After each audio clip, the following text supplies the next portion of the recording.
Okay, so it's been a while since I did any videos on the Porsche. Um, Done quite a few bits and pieces on it since I did change the exhaust and manifold on it, which I recorded, and there's 6 videos on YouTube. So just talk you through. So I've put on new brake pads on the front and rear. The discs are okay actually. I also painted the brake calipers this sort of, I guess you call that Petronas blue, I guess. The originals were black with white lettering, and I've decided that after about a month of driving around with them like this, that I don't like them, so I'm going to change them back to and black and with white lettering, so to keep it sort of standard, I guess. The other job I did was I put flappy paddles. So this is a Tiptronic. So, and you normally use these up and down arrows on each side if you want to go into manual mode.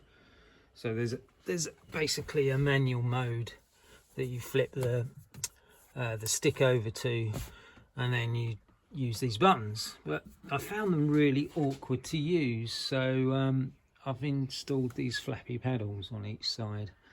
So that's down and that's up, and it's transformed the car actually. I absolutely love driving it with these. So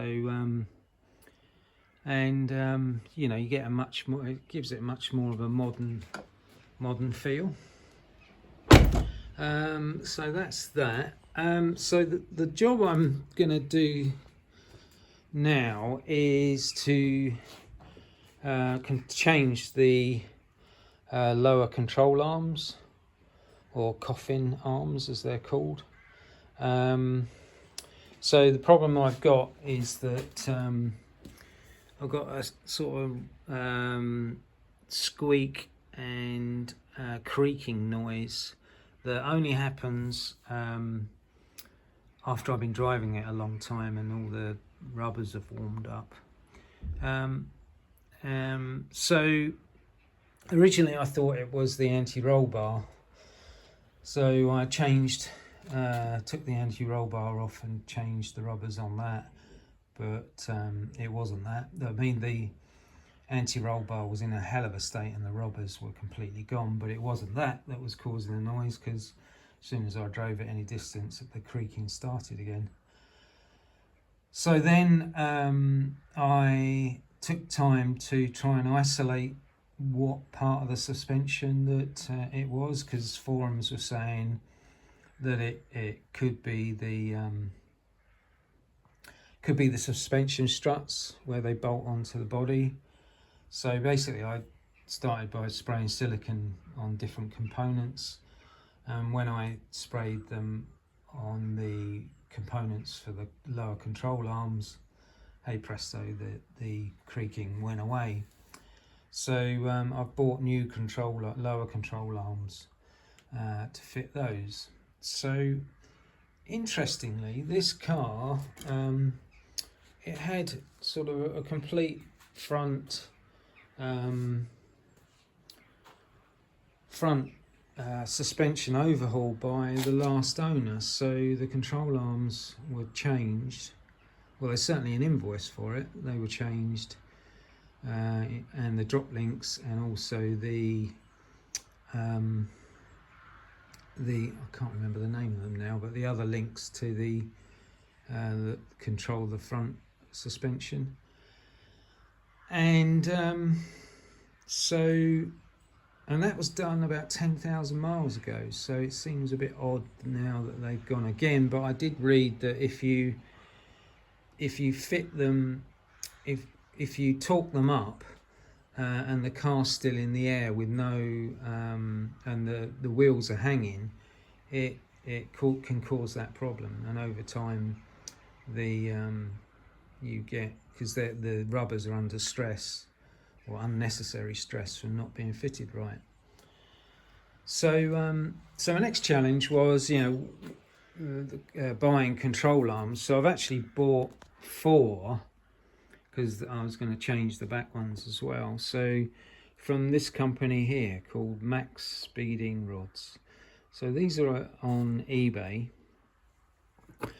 So it's basically £100 for 4 control arms, and the quality looks really good. So, because if you look at the pricing for control arms, they're like £150 a shot. So, and I only drive this kind of 3,000 miles a year, if that. So I took this option. I might live to regret it, but I don't think so. These look, and I read reviews on them, and those reviews were really good. And these guys, they make other suspension components for Porsches and other cars, and are quite well respected. So so these are on eBay for they do them in sets of 2 or 4. But as I say, it was £100 for 4. So I'm now going to start to take off the lower control arm. I'll switch back on once I've got the original off. Well, not the original, the one that was replaced 10,000 miles ago, and just to show you a comparison, because I'm hoping that's going to be worn, or there's going to be something wrong with it, so hence this creaking. All right, cheers. Right, so I've managed to get the driver's side lower control arm off. So this is the one that's come off the car, and as you can see, it is completely gone. And on the new one, I can't even budge that. So sorry, I can't even move this one.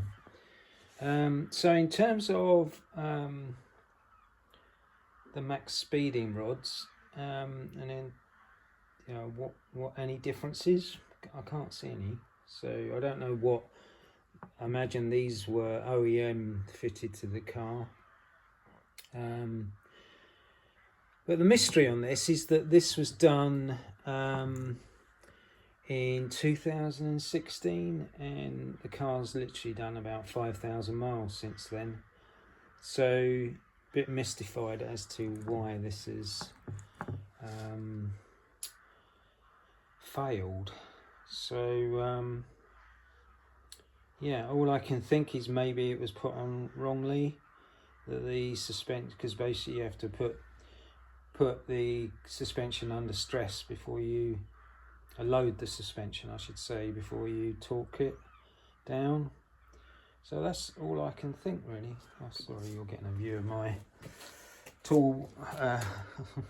toolbox there.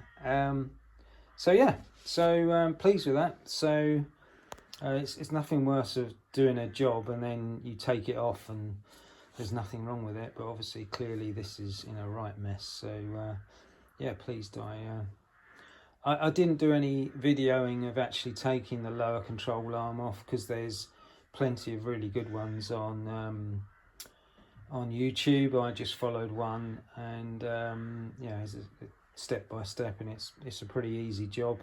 The only thing is that when you come to do split the ball joint, you need a ball joint splitter where the jaws are more than about 25 millimeters.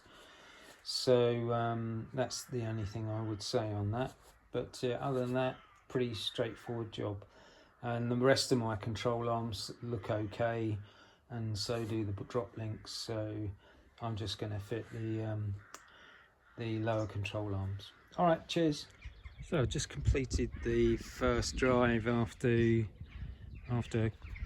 fitting the lower control arms, or the coffin arms as they're sometimes called, and well, a dramatic difference.